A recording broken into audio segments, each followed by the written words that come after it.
My name is Christiane Hütteri. I'm from Berlin, Germany. And I would say I work a lot with different kinds of systems. So I'm a playful designer. I work a lot with games and storytelling to create performances or projects that involve people in a real participatory way. So not just like human material, but also to work with co-creation and collaboration and somehow try to design like new formats how people can encounter each other in different ways. Yeah, so since the topic was walking the city that I applied for and that I'm here for, I walked the city a lot.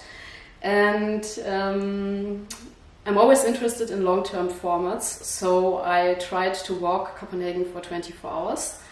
Actually, I almost succeeded, and now I'm preparing a kind of like collective journey for 24 hours in Copenhagen. Yeah, I think walking is a very good way to really give respect to a city, because you can somehow connect the dots that you usually have, like when you just descend the metro station and you are in a special place and then see, I'm at metro station XYZ, and then you know this area and then you know the other metro station area. This is how many people discover a city. But I think it's much more interesting also to see the spaces in between.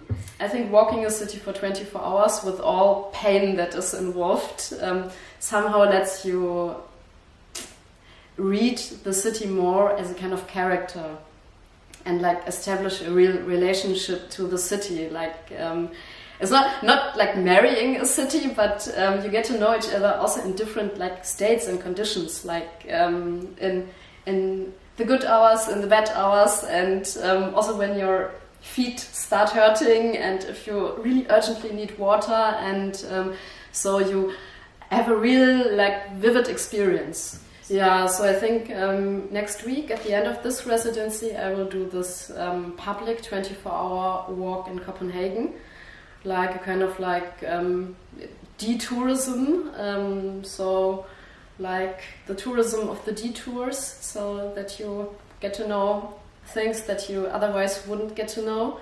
So I would like to work on a kind of manual how you can discover a city within this time.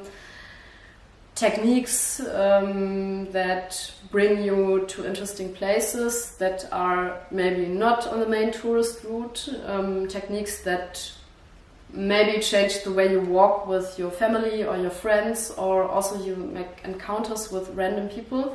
So for example, for the 24 hours now, I'm going to take some of those stones that I colored. And there will be like seeds that I want to give to people, and together with a hashtag, and they're going to change them against anything else. It's a bit like a kind of viral effect that I want to experiment with. How does it work when those 24 stones, one per hour, will spread all over Copenhagen and are exchanged, and where do they go? What do people get for them? And so spread the story and really communicate with Copenhagen as a character. I think the place was actually quite important for the actual project that I chose then, or that I was interested in. Because when I came here, I came from Brazil and was in Sao Paulo and in Salvador, and in both cities I couldn't really walk, because I had working times during the day, and when the darkness started, people told me, no, don't walk, don't go there, it's too dangerous.